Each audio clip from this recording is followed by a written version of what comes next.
No distant traffic, no muffled neighbors. Just an oppressive void. The apartment numbers were unfamiliar. This wasn't my building. I closed the door, the click echoing too loud. On the kitchen counter, half hidden by a stained mug, lay a maintenance badge, J. Miller, Building Services. Miller. The man I'd complained to last week about strange noises.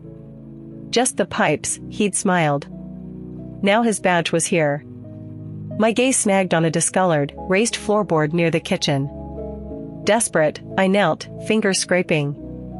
It lifted with a soft groan, revealing a shallow cavity. Inside, rolled tightly, was an old, yellowed blueprint. My hand shook as I unrolled it. A floor plan of this apartment.